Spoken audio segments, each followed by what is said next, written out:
Wish you a very good morning everyone. Welcome to IAS Point. This is Deepali. और हमने last video में और कल हमने क्या किया था, हमने क्वेश्चन सॉल्व किए चैप्टर 8 के और हमने क्वेश्चन नंबर 6 तक हमने क्वेश्चंस को सॉल्व कर लिया था। आज से हम क्वेश्चन नंबर 7 से स्टार्ट करेंगे। तो हमारा क्वेश्चन नंबर 7 क्या है, विद्युत के उत्पादन में 3 बुनियादी स्रोत कौन से हैं।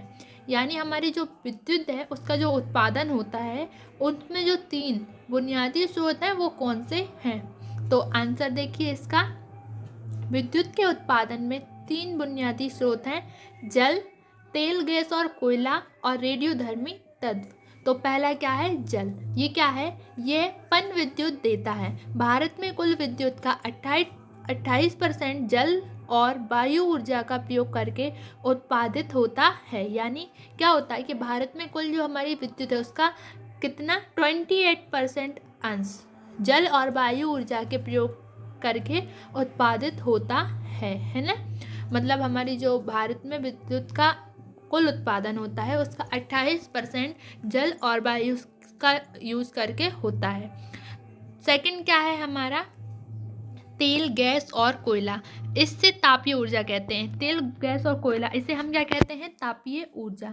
भारत में कुल ऊर्जा उत्पादन का 70% तापीय ऊर्जा से प्राप्त होता है। कितना, 70% हमें कहाँ से प्राप्त होता है, तापीय ऊर्जा से। रेडियोधर्मी तत्व, थर्ड क्या है, रेडियोधर्मी तत्व। इसे हम क्या कहते हैं, परमाणु ऊर्जा कहते हैं। इसे हम परमाणु ऊर्जा कहते हैं और इसमें यूरेनियम, थोरियम आदि शामिल हैं। यह कुल ऊर्जा का उत्पादन 2% का योगदान देता है। कितना देता है, 2% का योगदान। ये ऊर्जा के उत्पादन में 2% का योगदान देता है। तो कुल, अब सबसे पहले हम सबसे ज़्यादा वाले 70 वाले को ले लेते हैं, तेल, गैस और कोयला। यानी तापीय ऊर्जा हमारी कितनी होती है, 70%। ठीक है। और फिर हमारी सेकंड नंबर पे कौन आ जाता है, 28% जल और वायु ऊर्जा। ठीक है। और 2% हमारे क्या हो जाते हैं, रेडियोधर्मी तत्व। टोटल कितना हो गया, 100%, जिससे हमारे विद्युत का उत्पादन होता है। ठीक है, क्लियर। क्वेश्चन नंबर 7 समझ आ गया। अब हमारा क्वेश्चन नंबर 8 क्या है, क्वेश्चन नंबर 8 है, संचारण और वितरण हानि से आप क्या समझते हैं। संचारण और वितरण हानि से आप क्या समझते हैं, उन्हें कैसे कम किया जा सकता है। ठीक है। तो आप पहले आपको इस क्वेश्चन में ये बताना होगा कि आप संचरण और वितरण से क्या समझते हैं और फिर कि इन्हें हम किस तरह से कम कर सकते हैं। तो आंसर देखिए, ऊर्जा के उत्पादन स्थान तथा उपयोग स्थान के बीच में अंतर होता है। विद्युत का उत्पादन स्थान से उपयोग स्थान पर स्थानांतरित होता है। इस प्रक्रिया में बहुत सी विद्युत बर्बाद हो जाती है। विद्युत चोरी भी एक समस्या है जिसे नियंत्रित नहीं किया गया है। उन्हें संचारण और वितरण हानि कहा जाता है। भारत में 23% बिजली को उत्पादित की जाती है, वह संचारण और वितरण में बर्बाद हो जाती है। इसे निम्नलिखित विधियों से रोका जा सकता है। पहली, कंडक्टर्स का उचित आकार, उचित लोड प्रबंधन, मीटर पूर्ति, वितरण कार्य का निजीकरण, ऊर्जा अंकेक्षण का आयोजन। तो इसका मतलब क्या है कि ऊर्जा के उत्पादन में जो हमारी ऊर्जा का उत्पादन होता है उसका स्थान अलग होता है और उपयोग का स्थान अलग होता है। जहाँ हमारी ऊर्जा का उत्पादन होता है वो स्थान अलग होता है। जैसे कि हम बिजली कहाँ, हर किसी के घर में तो बिजली बनती नहीं है ना, बिजली बनती कहीं और है, लेकिन हम बिजली का इस्तेमाल कहाँ करते हैं, लाइट जो हम हमारे घर में बल्ब जलाते हैं वो हमारे घर में नहीं बनती, वो कहीं और बनती है ना। तो वह क्या हुआ, ऊर्जा का उत्पादन स्थान, और हम उसका यूज कहाँ कर रहे हैं, अपने घर में। तो ऊर्जा का उपयोग स्थान क्या हुआ, हमारा घर हो गया है ना। हमने ये एक एग्जाम्पल ले लिया। अब क्या होता है, विद्युत का उत्पादन स्थान से उपयोग स्थान पर स्थानांतरित होता है। हम क्या करते हैं, जहाँ से लाइट बनाई जाती है उसे हम स्थानांतरित, यानी उसे हम वहाँ से कहाँ पहुँचाते हैं, उपयोग करने वाले स्थान पर, यानी अपने घर में, है ना। इस प्रक्रिया में बहुत सी विद्युत बर्बाद होती है। अब इसमें कितनी सारी लाइट बर्बाद हो जाती है वहाँ से यहाँ तक पहुँचाने में। विद्युत चोरी भी एक समस्या। अब क्या क्या होता है, कभी मान लो कि आपने 100 किलोमीटर दूर से लाइट अपने घर पर लाए और बीच में लोगों ने उसे चोरी कर ली, है ना। तो इससे क्या होती है, विद्युत चोरी की समस्या होती है जिसे नियंत्रित नहीं किया गया है। इन्हें संचारण और वितरण हानि कहा जाता है। अब ऐसे ही क्या होता है, ऊर्जा उत्पादन का स्थान कोई और है और ऊर्जा उपयोग स्थान कुछ और है। तो विद्युत का उत्पादन स्थान से उस उपयोग स्थान पर स्थानांतरित होती है। इस प्रक्रिया में बहुत सी विद्युत बर्बाद हो जाती है और चोरी भी हो जाती है ना। तो इसे नियंत्रित नहीं कर सकते और इसी चीज़ को हम क्या कहते हैं, संचारण और वितरण हानि कहा जाता है। भारत में 23% बिजली का उत्पादित की जाती है। भारत में 23% बिजली का उत्पादन होता है, यानी कि 23% बिजली उत्पादित की जाती है, वह संचारण और वितरण में बर्बाद हो जाती है। और वह बिजली काय में बर्बाद हो जाती है, संचारण और वितरण में, है ना, यानी ट्रांसमिशन और वितरण यानी बांटने में, है ना। इससे निम्नलिखित विधियों से रोका जा सकता है। कैसे रोक सकते हैं अब हम इसे, कंडक्टर्स का उचित आकार, हमारे जो लाइट के कंडक्टर्स होते हैं उनका आकार उचित हो, उचित लोड प्रबंधन हो, है ना, मीटर पूर्ति होनी चाहिए जगह जगह पर, वितरण कार्य का निजीकरण, जिसे हम लाइट दे रहे हैं उसका निजीकरण होना चाहिए, ऊर्जा अंकेक्षण का आयोजन। इन 5 तरीकों से हम इन चीज़ों को रोक सकते हैं। तो ये था क्वेश्चन 8 का आंसर, जिसमें आपने समझा कि संचारण और वितरण हानि से आप क्या समझते हो और उसे कम कैसे कर सकते हैं, है ना। अब क्वेश्चन नंबर 9 क्या है, क्वेश्चन नंबर 9, ऊर्जा के विभिन्न गैर व्यावसायिक स्रोत क्या है। ऊर्जा के जो विभिन्न गैर व्यावसायिक स्रोत हैं वो क्या है। तो आंसर क्या है, गोबर के उपले, जिसे हम अपनी गांव की भाषा में कंडी कहते हैं। कृषि अपशिष्ट, कृषि से निकलने वाला कूड़ा कचरा कृषि अपशिष्ट हो गया, ठीक है। जलाऊ लकड़ी, जो जंगल में जो सूखी लकड़ियाँ सूख जाती हैं लकड़ियाँ, उनको जलाऊ लकड़ी कहते हैं, ठीक है। और ये तीनों क्या हो गए, ऊर्जा के गैर व्यावसायिक स्रोत। Clear 9 question. क्वेश्चन नंबर 10 क्या है अब हमारा, इस कथन को सही सिद्ध कीजिए कि ऊर्जा के पुनर्नवीनीकृत स्रोत के इस्तेमाल से ऊर्जा संकट दूर किया जा सकता है। अब आपको इस कथन को सही सिद्ध करना है, ऊर्जा के पुनर्नवीनीकृत स्रोत के इस्तेमाल से ऊर्जा संकट दूर किया जा सकता है। मतलब ऊर्जा हमारे पास होती है, ठीक है। अब अगर हम ऊर्जा के ऐसे स्रोत जिनका हम पुनर्नवीनीकरण कर सकते हैं, अगर हम उन्हें पुनर्नवीनीकृत कर दें तो क्या ऊर्जा संकट दूर हो सकता है।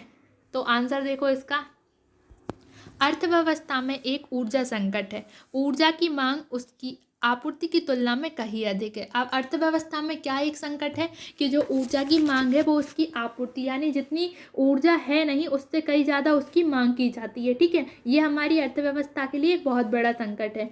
इससे ऊर्जा के पुनर्नवीनीकृत स्रोत के इस्तेमाल से दूर किया जा सकता है। अब इसे दूर कैसे कर सकते हैं, ऊर्जा के स्रोत के पुनर्नवीनीकृत स्रोत के इस्तेमाल से दूर किया जा सकता है। सरकार को पन विद्युत और पवन विद्युत के उपयोग को प्रोत्साहित करना चाहिए। बायोगैस उत्पादन कार्यक्रम को प्रोत्साहन किया गया है। यदि हम सौर ऊर्जा को उपयोग करने के समक्ष हों तो ऊर्जा संकट को दूर किया जा सकता है। भारत एक उष्ण कटिबंधीय देश है जिसमें सौर ऊर्जा की उच्च क्षमता है। अब क्या दिया है कि कुछ क्या होता है ना, हम अगर ऊर्जा का पुनर्नवीनीकरण करें तो शायद हम ऊर्जा के संकट से दूर हो सकते हैं। कैसे हो सकते हैं, ऐसे हो सकते हैं कि हम ऊर्जा के पुनर्नवीनीकृत स्रोत का इस्तेमाल कर सकते हैं। सरकार को क्या करना चाहिए, पन विद्युत यानी जल से बनने वाली विद्युत और पवन ऊर्जा का उपयोग करना चाहिए और उसे प्रोत्साहन करना चाहिए। बायोगैस उत्पादन कार्यक्रम को प्रोत्साहित किया गया है। यदि हम सौर ऊर्जा को उपयोग करने में सक्षम हो, यदि हम लोग क्या करें, अपनी जो सौर ऊर्जा है यानी सैटेलाइट, उसका अगर हम अच्छे से यूज़ करें तो ऊर्जा संकट दूर हो सकता है ना। हम जो लाइट करते रहते हैं, अगर हम इस लाइट का ऊज़ कम से कम करें, फालतू से वेस्ट ना करें, जितना ज़्यादा हो सके हम सन एनर्जी यानी कि सोलर एनर्जी का इस्तेमाल करें तो ऊर्जा संकट दूर हो सकता है। भारत एक उष्ण कटिबंधीय देश है जिसमें सौर ऊर्जा की उच्च क्षमता है। भारत एक ऐसा देश है जिसमें उष्ण कटिबंधीय देश है, ठीक है। तो यहाँ सौर ऊर्जा की उच्च क्षमता है। तो इस क्वेश्चन से हमें क्या समझ आता है कि अगर हम पुनर्नवीनीकरण करते हैं तो हमारी ऊर्जा संकट दूर हो सकता है, ठीक है। तो क्या हमें सैटेलाइट सूर्य ऊर्जा जो है sun energy satellite energy, solar energy, उसका हमें यूज़ करना चाहिए या नहीं, ये आप मुझे कमेंट में बताएंगे। और अगर आपको ऐसा लगता है कि हमें ऊर्जा संकट को दूर करने के लिए हमें सोलर एनर्जी का यूज़ करना चाहिए, तो सब अपने घर में लाइट का यूज़ कम से कम करें और ट्राई करें कि हम सोलर एनर्जी का यूज़ करें। ठीक है, क्लियर। क्वेश्चन नंबर 11 क्या है अब? क्वेश्चन नंबर 11, पिछले वर्षों के दौरान ऊर्जा के उपभोग प्रतिमानों में कैसे परिवर्तन आया है? यानी जो पिछले वर्षों के दौरान, यानी जो कुछ वर्ष पहले ऊर्जा के उपभोग प्रतिमानों में कैसे परिवर्तन आया। तो आंसर देखिए, ऊर्जा के उपभोग प्रतिमान यह दर्शाते हैं कि ऊर्जा का कितना प्रतिशत क्षेत्रक द्वारा प्रयोग किया जा रहा है। यानी ऊर्जा के उपभोग प्रतिमान क्या दर्शाते हैं कि किस क्षेत्र द्वारा ऊर्जा का कितना उपयोग किया जा रहा है। ठीक है, घरेलू, कृषि, उद्योग आदि ऊर्जा के उपभोग प्रतिमान समय प्रति समय परिवर्तित होते रहते हैं। ऊर्जा के जो उपभोग हैं वह प्रतिमान यानी हर समय परिवर्तित होते रहते हैं। पहला देखिए, ऊर्जा के व्यावसायिक स्रोत। अब वर्तमान समय में भारत में ऊर्जा के कुल उपभोग का 65% व्यावसायिक ऊर्जा से पूरा होता है। अभी के समय में भारत का व्यावसायिक ऊर्जा से क्या पूरा होता है, कितना होता है? 65% उपभोग व्यावसायिक ऊर्जा से पूरा हो रहा है। ठीक है, सर्वाधिक अंश काय का है? कोयला की है, 55, जो कितना है? 55%। इसके बाद तेल का कितना है? 31, और प्राकृतिक गैस का 11%, और जल ऊर्जा 3% शामिल है। ठीक है, तो कुछ इस तरह से ऊर्जा के व्यावसायिक स्रोत हैं। अब ऊर्जा के गैर व्यावसायिक स्रोत किस तरह से होते हैं? इनमें जलाऊ लकड़ी, गाय का गोबर, कृषि का कूड़ा कचरा आदि स्रोत शामिल है, जिसका कुल ऊर्जा उपयोग में 30% से अधिक हिस्सा है। ठीक है, ये हो गए ऊर्जा के गैर व्यावसायिक स्रोत। अब व्यावसायिक ऊर्जा कैसी है और उपयोग की क्षेत्रकवार पद्धति। अब हम लास्ट क्या है? व्यावसायिक ऊर्जा के उपयोग की क्षेत्रकवार पद्धति। 1953 से 54 में परिवहन क्षेत्रक व्यावसायिक ऊर्जा का सबसे बड़ा उपभोक्ता था, लेकिन परिवहन क्षेत्रक के अंश में लगातार गिरावट आई। 1953 से 54 से 96 से 57 के दौरान परिवारों के हिस्से में 10 से 12% की, कृषि में 1 से 9% की, उद्योग में 40 से 42% की तथा अन्य में 5% की वृद्धि आई है, जबकि परिवहन का हिस्सा 44% से कम होकर 20% रह गया। कुछ इस तरह से व्यावसायिक ऊर्जा के उपयोग की क्षेत्रकवार पद्धति रही है। ठीक है, हर साल में अलग अलग तरीके से बढ़ी और घटी है। ठीक है, अब हमें ये नीचे कुछ डायग्राम बनाया है, इसमें दिखाया गया है कि कैसा क्या होता था। तापीय ऊर्जा जो थोड़ी मतलब इस टाइप की है, ये क्या है? हमारी तापीय ऊर्जा कुछ इतनी है। ठीक है, ये इतनी। और परमाणु ऊर्जा जो थोड़ी डार्क है, ये इतनी, और यहाँ से इतनी, और यहाँ से इतनी, ये हुई हमारी परमाणु ऊर्जा। और जल और पवन ऊर्जा जो बिल्कुल डार्क है, ये सारी हमारी कितनी हुई? जल ऊर्जा। कुछ इस तरह के परसेंट होते हैं। ठीक है, ये क्वेश्चन क्लियर हुआ। अब हम देखते हैं क्वेश्चन नंबर 12 क्या है आपका? ऊर्जा के उपभोग और आर्थिक समृद्धि की दरें कैसे परस्पर संबंधित हैं आर्थिक विकास में। ठीक है, हमें ये बताना है कि हमारे जो ऊर्जा के उपभोग और आर्थिक समृद्धि की जो दरें हैं वह कैसे एक दूसरे से संबंधित हैं। ठीक है, आपस में किस तरह से संबंधित हैं। तो आंसर देखो, जैसे जैसे एक अर्थव्यवस्था में आर्थिक समृद्धि दर में वृद्धि बढ़ती है, वैसे वैसे ऊर्जा का उपभोग भी बढ़ता है।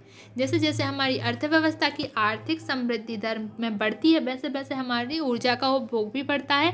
ऐसा इसलिए क्योंकि आर्थिक समृद्धि दर में वृद्धि से लोगों की आय घट जाती है। ऐसा क्यों होता है? अब क्योंकि आर्थिक समृद्धि की जब दर बढ़ती है, लोगों की आय क्या हो जाती है? घट जाती है, जिसके परिणाम स्वरूप क्या होता है? वस्तुओं और परिवारों के साथ साथ सेवाओं का उपभोग बढ़ जाता है। इन वस्तुओं और सेवाओं ही उद्योगों में लोगों की आय का उत्पादन उद्योगों में होता है, जिससे ऊर्जा के उपभोग में, ऊर्जा की खपत में वृद्धि हो जाती है। यह एक प्रक्रिया है, इसे नीचे दिए गए चित्र में समझाया गया है। ठीक है, तो इसका मतलब क्या है कि जैसे ही हमारी आर्थिक समृद्धि की दर बढ़ती है, ऊर्जा का उपभोग भी बढ़ता है। क्यों बढ़ता है? क्योंकि इसलिए होता है ऐसा, जब आर्थिक समृद्धि की दर बढ़ती है तो लोगों की आय अक्सर क्या हो जाती है? घट जाती है। ठीक है, जिसके परिणाम स्वरूप वस्तुओं और परिवार के साथ सेवाओं का उपभोग बढ़ जाता है। इन वस्तुओं और सेवाओं का ही उद्योग में लोगों की आय का उत्पादन उद्योगों में होता है। इसे हम पता कैसे समझेंगे? नीचे दिए डायग्राम के द्वारा। सबसे पहले हमारा क्या दिया है? आर्थिक विकास की दर में वृद्धि। हमारी पहले आर्थिक विकास की दर बढ़ी। ठीक है, आर्थिक विकास की दर में वृद्धि हुई तो क्या हुआ? लोगों की आय में वृद्धि हुई, जिससे क्या हुआ? लोगों की आय में वृद्धि हुई। ठीक है, फिर क्या हुआ?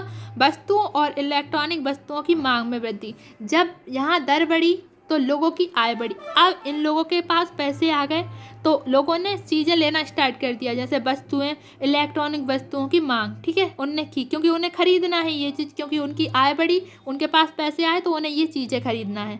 उससे उनके उत्पादन में वृद्धि। तो इन चीज़ों से क्या हुआ? उन लोगों के उत्पादन में वृद्धि, क्योंकि उन्होंने इन चीज़ों का यूज़ किया, जिससे उनके उत्पादन में वृद्धि आई। ठीक है, जब उनके उत्पादन में वृद्धि हुई तो परिवार के साथ ही उद्योग में ऊर्जा की खपत में वृद्धि। तो क्या हुआ? उनका उत्पादन अच्छी तरीके से बढ़ा तो फिर उनके परिवार के साथ उनकी ऊर्जा की खपत में वृद्धि। तो मतलब पूरा क्या है? सबसे पहले लोगों की आर्थिक विकास की दर बढ़ी। ठीक है, तो उनके पास पैसे आए। ठीक है, पैसे, तो उनने क्या किया? लोगों की आय में वृद्धि हुई तो पैसे से उनने क्या कहा? सामान खरीदना स्टार्ट किया। ठीक है, इलेक्ट्रॉनिक सामान और वस्तुएं। जिस सामान को खरीदने से क्या हुआ?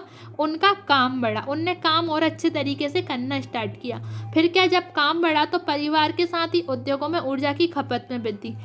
काम बढ़ा तो परिवार के साथ उनके उद्योग बढ़े। ठीक है, ऊर्जा की खपत में वृद्धि हुई और फिर उससे क्या होगा? आर्थिक विकास में वृद्धि होगी। बस पूरा ये गोल गोल घूमता रहेगा और इस तरह होता रहेगा। ठीक है, आई होप कि आपको क्वेश्चन नंबर 12 अच्छे से समझ में आया होगा इस चार्ट की वजह से, क्योंकि चार्ट से और डायग्राम से क्वेश्चंस को समझना बहुत आसान हो जाता है। अब नेक्स्ट क्वेश्चन है आपका क्वेश्चन नंबर 13। इसमें क्या दिया है? भारत में विद्युत क्षेत्र किन समस्याओं का सामना कर रहा है? आंसर देखिए, हमारा जो भारत का विद्युत क्षेत्रक है वो किन समस्याओं का सामना कर रहा है? आंसर पढ़ो। भारत में विद्युत क्षेत्रक के समक्ष कई प्रकार की वस्तुओं, सेवाओं, समस्याएं हैं। उनके उत्पादन और इलेक्ट्रॉनिक। ठीक है, कुछ मिसिंग हो रहा है इसमें, लेकिन ठीक है। का क्या फर्स्ट क्या है? भारत की वर्तमान बिजली उत्पादन क्षमता में वृद्धि वस्तुओं की 7% की प्रतिवर्ष आर्थिक क्षमता अभिवृद्धि के लिए मांग में वृद्धि पर्याप्त नहीं है।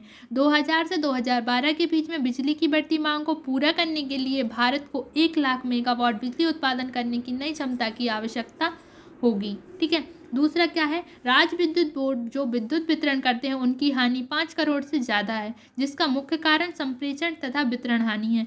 अनेक क्षेत्रों में बिजली की चोरी होती है, जिससे राज्य विद्युत निगमों को और भी नुकसान होता है। बिजली के क्षेत्र में निजी क्षेत्र की भूमिका बहुत कम है। विदेशी निवेश का भी यही हाल है। चौथा क्या है? भारतीय जनता में लंबे समय तक बिजली गुल रहने से और बिजली की ऊंची दरों से असंतोष है। और पांचवा क्या है? पांचवा, उत्पादन तथा वितरण दोनों में अनुचित कीमतें तथा अकार्यकुशलता भी एक समस्या है। अब हमारे भारत में विद्युत क्षेत्र किन समस्याओं का सामना कर रहा है? तो वो इन 5 समस्याओं का सामना कर रहा है। पहली तो ये कि भारत की जो हमारी बिजली उत्पादन क्षमता है उसकी जो वृद्धि है, वस्तुओं की 7% की प्रतिवर्ष आर्थिक क्षमता अभिवृद्धि के लिए मांग में वृद्धि पर्याप्त नहीं है, क्योंकि 2000 से 2012 के बीच बिजली की बढ़ती मांग को पूरा करने के लिए भारत को क्या करना होगा? 1 लाख मेगावाट बिजली उत्पादन करने की क्षमताओं की आवश्यकता होगी, जो करना बहुत मुश्किल है। राज्य विद्युत बोर्ड जो वितरण करता है उसे 500 करोड़ से ज़्यादा की हानि होती है, क्योंकि बिजली के संप्रेषण और वितरण में और कहीं कहीं बिजली चोरी भी की जाती है, जो कि बहुत बड़ा नुकसान होता है। ठीक है, यहाँ बिजली के क्षेत्र में निजी क्षेत्र की भूमिका बहुत कम है। विदेशी निवेश का भी यही हाल है, यानी दोनों ही ठीक तरह से नहीं है। भारतीय जनता में लंबे समय तक बिजली गुल रहने से बिजली की ऊंची दरों से असंतोष है। अब बिजली की पेमेंट लोग करते हैं, लेकिन उन्हें ठीक तरह से बिजली नहीं मिलती, जिससे भारतीय जनता में असंतोष होता है। उत्पादन तथा वितरण दोनों में अनुचित कीमतें तथा अकार्यकुशलता भी एक समस्या है। तो ये 5 प्रॉब्लम्स हैं काई की विद्युत क्षेत्र की समस्याओं की। Question number 13 clear. अब क्वेश्चन नंबर 14 क्या है, भारत में ऊर्जा संकट से निपटने के लिए किन किए गए उपायों पर चर्चा कीजिए। हमारे जो भारत में ऊर्जा संकट है उससे निपटने के लिए जो उपाय किए गए उन पर चर्चा कीजिए। तो आंसर देखिए, भारत में बिजली की आपूर्ति में वृद्धि सुनिश्चित करने के लिए अधिक सार्वजनिक निवेश, बेहतर अनुसंधान और विकास के प्रयासों, अन्वेषण, तकनीकी नवाचार और अच्छे स्रोत का प्रयोग करने की जरूरत है। परंतु सरकार ने अलग तरह के सुधार किए हैं। सरकार ने किस तरह के सुधार किए हैं? ना तो अन्वेषण किया, ना तकनीकी नवाचार और ना ही अन्य स्रोत का प्रयोग, बल्कि सरकार ने अलग तरह के सुधार किए। वो क्या है? पहला, विद्युत क्षेत्र का निजीकरण। निजीकरण किया किसका? विद्युत क्षेत्र का। ठीक है। वर्तमान में बिजली का वितरण रिलायंस एनर्जी लिमिटेड, राजधानी power limited, Yamuna power limited, Tata power limited को दे दिया गया है। वर्तमान में ये पॉइंट नोट करने वाला है कि वर्तमान में बिजली का वितरण किसे दिया गया है? रिलायंस एनर्जी लिमिटेड, राजधानी power limited, Yamuna power limited और टाटा पावर लिमिटेड। इनसे बेहतर परिणाम अपेक्षित थे, परंतु इनका प्रदर्शन असंतोषजनक रहा। सरकार ने सोचा था कि इन लोगों को बिजली का वितरण दे देने से परिणाम बेहतर होंगे, लेकिन परिणाम असंतोषजनक रहा है, इससे कोई फायदा नहीं हुआ। क्या है? विद्युत कीमतों में वृद्धि, बिजली दरों में निरंतर वृद्धि की गई, इससे लोगों के बिजली बिलों में वृद्धि हुई, जिससे जनता में असंतुष्टता बढ़ी और अर्थव्यवस्था में मुद्रास्फीति हुआ है। सरकार ने प्रयास किया कि शायद बिजली के रेट बढ़ा देने से ये प्रॉब्लम सॉल्व होगी, पर ऐसा नहीं हुआ। इससे लोगों में असंतोष हुआ है और अर्थव्यवस्था में मुद्रास्फीति हुई। ठीक है। अब नेक्स्ट क्वेश्चन, हमारा क्वेश्चन नंबर 15 क्या है, हमारे देश की जनता के स्वास्थ्य की मुख्य विशेषता क्या है? हमारे देश की जो जनता है उनके स्वास्थ्य की मुख्य विशेषताएं क्या हैं? तो आंसर देखिए, हमारे देश की जनता के स्वास्थ्य की कुछ अजीब विशेषताएं हैं, जिनमें से कुछ निम्न है। पहली क्या है? पहली व्यवस्था, भारत में विशेष रूप से ग्रामीण क्षेत्रों में लिंग असमानता के कारण स्त्रियों के स्वास्थ्य की बहुतायत अवहेलना की गई है। ठीक है। भारत में क्या है? विशेष रूप से ग्रामीण क्षेत्रों में लिंग असमानता के कारण स्त्रियों के स्वास्थ्य में की बहुतायत अवहेलना की गई। ठीक है। लिंग यानी स्त्री पुरुष में भेदभाव करना। ठीक है। सेकंड क्या है? भारत में स्वास्थ्य सेवाएं शहरी क्षेत्रों में केंद्रित है तथा ग्रामीण क्षेत्रों की बहुत अनदेखा किया गया है। क्या है ना कि शहरी क्षेत्रों में स्वास्थ्य सुविधा ठीक तरीके से दी जा रही है, लेकिन ग्रामीण क्षेत्र में ही उसे अनदेखा कर दिया गया है। ठीक है। तीसरी प्रॉब्लम क्या है? अधिकतर स्वास्थ्य सेवाएं निजी क्षेत्र द्वारा प्रदान की जा रही हैं, यानी प्राइवेट हॉस्पिटल्स है ना, प्राइवेट सेक्टर के द्वारा, जो निर्धनों के लिए दयनीय है, जो निर्धनों के लिए ठीक नहीं है, बुरी है। अतः 50% से अधिक लोग तक एक अच्छी स्वास्थ्य सेवा तक पहुंच रही है। अतः 50% से अधिक लोगों तक एक अच्छी स्वास्थ्य सेवा तक पहुंच रही है। क्या होता है ना कि जो अधिकतर हॉस्पिटल्स होते हैं वो प्राइवेट होते हैं और इलाज भी उनमें प्राइवेट होता है, जो गरीबों के लिए ठीक नहीं है। ठीक है। चौथी क्या है? भारत में विभिन्न स्वास्थ्य सूचकों के अनुसार स्वास्थ्य स्थिति का स्तर अति निम्न है, जो शिशु मृत्यु दर, मातृ मृत्यु दर, जीवन प्रत्याशा आदि से प्रत्यक्ष है। भारत में शिशु मृत्यु दर 66% और 66 प्रति 1000 शिशु है। केवल 43% बच्चे पूर्णतः प्रतिरक्षित हैं। सकल घरेलू उत्पाद का केवल 1.4% स्वास्थ्य आधारित संरचना पर खर्च किया जा रहा है, जो अन्य देशों की तुलना में बहुत कम है। भारत में विभिन्न स्वास्थ्य सूचक, जो हमने चैप्टर पढ़ा था तो हमने भारत में स्वास्थ्य सूचक बहुत अच्छे से पढ़े थे। हमने डीपली देखा था कि शिशु मृत्यु दर क्या है, मातृ मृत्यु दर क्या है और जीवन प्रत्याशा क्या है। इसलिए आप सारी वीडियो को अच्छे से देखिए और चैप्टर को अच्छे से समझिए, क्योंकि जब आप अच्छे से समझेंगे ना तो आपको चैप्टर के एंड में आने वाले क्वेश्चंस के आंसर खुद ही आएंगे, ऑटोमेटिक आप आंसर करने लगेंगे। ठीक है। सॉल्व तो हमने समझा था। Come back to the topic, कहाँ चल रहे थे हम? स्वास्थ्य सूचक पे। ठीक है। तो हमने चैप्टर में बहुत अच्छे से पढ़ा था। तो हमने क्या देखा था कि शिशु मृत्यु दर 66% से 1000 शिशु है। केवल 43% ऐसे बच्चे हैं जो पूर्णतः प्रतिरक्षित हैं और सकल घरेलू उत्पाद का केवल 1.4% स्वास्थ्य आधारित संरचना पर खर्च किया जा रहा है, जो अन्य देशों की तुलना में बहुत कम है ना। अन्य देश काफ़ी और ज़्यादा खर्च करते हैं, लेकिन हमारे यहाँ केवल 1.4% ही खर्च किया जा रहा है। हो गया क्वेश्चन नंबर 15 क्लियर। अब क्वेश्चन नंबर 16 क्या है? रोग वैश्विक भार GDV क्या है? रोग वैश्विक भार एक सूचक है जो उन लोगों की संख्या दर्शाता है जो किसी विशेष रोग के कारण असमय मर जाते हैं या किसी रोग के कारण जीवन असमर्थता में बिताते हैं। रोग वैश्विक भार क्या होता है? GDV, इसे हम कहते हैं GDV। ठीक है, ये क्या होता है? ऐसे लोग जो किसी विशेष बीमारी जिसका इलाज नहीं हो सकता, ऐसे रोग के कारण या तो वो उनकी डेथ हो जाती है या उनकी पूरी लाइफ मतलब एक तरह से खराब तरीके से बिताते हैं, है ना, उन्हें कहते हैं रोग वैश्विक भार GDV, उन लोगों की संख्या को। ठीक है, ये भी एक प्रकार का क्या है? स्वास्थ्य सूचक है। Question number 16 clear. Question number 17 क्या है? हमारी स्वास्थ्य देखभाल प्रणाली की प्रमुख कमियां क्या हैं? हमारी स्वास्थ्य देखभाल प्रणाली की प्रमुख कमियां इस प्रकार हैं। पहली है स्वास्थ्य देखभाल सेवाओं का असमान वितरण। भारत के ग्रामीण एवं शहरी क्षेत्रों में स्वास्थ्य सेवाओं के विस्तार में एक विस्तृत खाई है। यह सेवाएं शहरी क्षेत्रों में केंद्रित हैं। स्वास्थ्य देखभाल सेवाओं का क्या असमान वितरण है? यहाँ पर क्या होता है ना कि ग्रामीण क्षेत्रों में कम से कम स्वास्थ्य सेवाएं दी जाती हैं जबकि शहरी क्षेत्रों में इनके केंद्र स्थित हैं। ठीक है, नई नई तरह की बीमारियां, दूसरी प्रॉब्लम क्या आ गई? नई नई तरह की बीमारियां। ठीक है, ये भी बहुत बड़ी कमी है। क्या होता है? एक और भी बीमारियां जो एक समय करोड़ों लोगों की जान ले रही हैं, ऐसी बीमारियां जो एक ही समय पर करोड़ों लोगों की जान ले रही हैं। अभी करंट में अभी क्या हुआ? कोरोना अभी चल ही रहा है, ख़त्म नहीं हुआ है। इससे कितने लोगों की जान गई है? भारत में हम मान लेते हैं कि ठीक है, अभी हालत फिर भी ठीक नहीं है, लेकिन कई ऐसे देश हैं जहाँ कोरोना की वजह से बहुत सारी जानें जा चुकी हैं और भारत में भी जान रोज़ न जाने कितनी जानें जा रही हैं। तो कई इससे कोरोना तो फिर भी ठीक है, इससे भी बड़ी कई ऐसी बीमारियां होती हैं जो एक ही बार में करोड़ों लोगों की जान ले जाती हैं, जैसे हैजा, प्लेग, अतिसार आदि पर काबू पा लिया है। परंतु बहुत सी नई बीमारियां जैसे एड्स, HIV, डेंगू आज करोड़ों लोगों को मार रही हैं।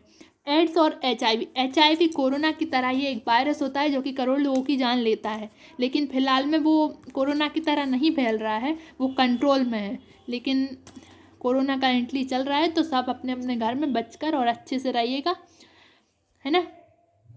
घर पर रहो, घर पर ही पढ़ाई करो और कोरोना से बचे रहो। ठीक है, नेक्स्ट हमारा क्या है? निजी क्षेत्र का प्रभुत्व।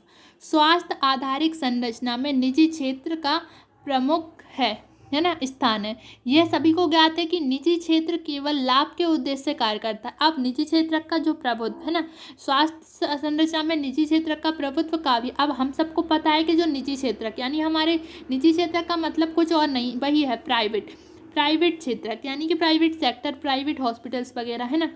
तो इससे उनका खुद का फायदा होता है, वो खुद के उद्देश्य से काम करते हैं, है ना, केवल लाभ के उद्देश्य से। बहिर्रोगी तथा 50% अंतर्रोगी निजी क्षेत्र में इलाज करा रहे हैं। इससे समाज के कमजोर वर्ग पर बहुत बोझ पड़ता है। क्यों पड़ता है? क्योंकि एक तो कमजोर वर्ग यानी गरीबों की बात की जा रही है, उन पास इतना पैसा नहीं होता और जब वो हॉस्पिटल में अपना पैसा लगा देते हैं तो उन पर बहुत बुरा बोझ पड़ता है इस चीज़ का। नेक्स्ट क्या है? अकुशल प्रबंधन। अकुशल प्रबंधन क्या है? स्वास्थ्य सेवाओं की संस्थाओं की संख्या तथा स्वास्थ्य कर्मियों की संख्या में एक विस्तृत खाई है। ग्रामीण क्षेत्रों में स्थिति और भी बदतर है। स्वास्थ्य सेवाओं की जो संस्थाएं हैं वो और उन स्वास्थ्य कर्मियों की संख्या में एक विस्तृत खाई है और ग्रामीण क्षेत्रों में स्थिति और भी बदतर है। नेक्स्ट क्या है? दयनीय जन स्वास्थ्य यानी भारत में निरक्षरता के कारण लोग सामान्य बीमारियों तथा उनके कारणों से अनभिज्ञ हैं। क्या होता है कि लोग पढ़े लिखे नहीं हैं और इस कारण वो सामान्य बीमारी, छोटी छोटी बीमारियों के बारे में भी उन्हें नॉलेज नहीं होता है। बहुत सी बीमारियों को काले जादू के रूप में ले लिया जाता है। अब क्या होता है, कई बीमारियों को काले जादू का नाम दे दिया जाता है। शुरुआती वर्षों में कई ग्रामीण क्षेत्रों में अंधविश्वास के कारण लोगों ने अपने बच्चों को पोलियो दवा तक पिलाने से इनकार कर दिया। बहुत सी बीमारियां जो संक्रामक नहीं है उन्हें संक्रामक माना जाता है। स्वास्थ्य विषयों में सूचना का ये अभाव भारत में स्वास्थ्य क्षेत्र में एक चिंता का विषय। क्या होता है? दयनीय जनस्वास्थ्य। अब लोग पढ़े लिखे नहीं होते और इस कारण वो क्या करते हैं, बीमारियों को अंधविश्वास के रूप में या काले जादू के रूप में ले लेते हैं और इससे उसका गलत इफेक्ट पड़ता है। ठीक है, तो ये क्वेश्चन क्लियर होता है। क्वेश्चन हमारा क्या था? हमारी स्वास्थ्य देखभाल प्रणाली की कमियां। तो कुछ कमियां यही है: स्वास्थ्य देखभाल सेवाओं का असमान वितरण, नई नई तरह की बीमारियां, निजी क्षेत्र का प्रभुत्व, अकुशल प्रबंधन और दयनीय जनस्वास्थ्य। और इसमें दयनीय जनस्वास्थ्य बहुत बड़ी प्रॉब्लम है। क्वेश्चन नंबर 18, महिलाओं का स्वास्थ्य गहरी चिंता का विषय कैसे बन गया? क्वेश्चन नंबर 18 क्या है कि महिलाओं का जो स्वास्थ्य है वो गहरी चिंता कैसे बन गया। तो कैसे बन गया ये हम आंसर में देखेंगे। महिलाओं का स्वास्थ्य गहरी चिंता का विषय बन गया क्योंकि पहला, एक महिला का स्वास्थ्य पूरे परिवार के स्वास्थ्य को प्रभावित करता है। एक स्वस्थ महिला ही एक स्वस्थ परिवार को जन्म दे सकती है। क्या होता है, एक महिला का जो एक वुमेन होती है उसका हेल्थी रहना बहुत ज़रूरी है, क्योंकि एक महिला ही स्वस्थ परिवार को जन्म दे सकती है ना। भारत में भ्रूण हत्या की घटनाएं बढ़ती जा रही हैं। 2011 की जनगणना के अनुसार बालिका लिंग अनुपात, बालिका संतान प्रति 1000 बालक संतान है। समग्र लिंग अनुपात 2001 की जनगणना की तुलना में 2011 की जनगणना 0.75 से बढ़ गया है। भारत में भ्रूण जो हत्याएं होती हैं वो रेगुलर बढ़ती जा रही हैं। ठीक है, ये एक बहुत बेकार कंडीशन है। और किस तरह से बढ़ रही है ये हम देख सकते हैं। 2001 से 2011 में 0.75% से बढ़ गया है। ठीक है, नेक्स्ट क्या है, 15 से 40 के आयु समूह में 50% से अधिक महिलाएं रक्ताभाव तथा रक्तहीनता से ग्रसित है। यह बीमारी लौह न्यूनता के कारण होती है, जिसके परिणाम स्वरूप 9% महिलाओं की मृत्यु का कारण है। और नेक्स्ट क्या है, गर्भपात भारत में स्त्रियों की अस्वस्थता और मृत्यु का एक बहुत बड़ा कारण है। ठीक है, ये है महिलाओं के स्वास्थ्य की गहरी चिंता का विषय। जब मैंने आपको चैप्टर में महिला स्वास्थ्य पढ़ाया था तो मैंने इन सब प्रॉब्लम को बहुत अच्छे से समझाया है वहाँ पर, वही यहाँ पर क्वेश्चन बन के आया है। तो बस कारण यही है कि कम उम्र में लड़कियों की शादी कर दी जाती है, जिससे उनका गर्भपात हो जाता है और उससे उनकी मृत्यु तक हो जाती है ना। उनकी डेथ का कारण ही यही होता है, छोटी उम्र में शादी कर देना। और भ्रूण हत्या तो हो ही रही है, बढ़ती ही जा रही है। यही सब कारण है महिलाओं की स्वास्थ्य स्थिति के प्रति चिंता करने की। ठीक है, सबसे बड़ा स्त्रियों की मृत्यु का कारण है वो क्या है, गर्भपात है। ठीक है, क्लियर हुआ ये किस क्वेश्चन।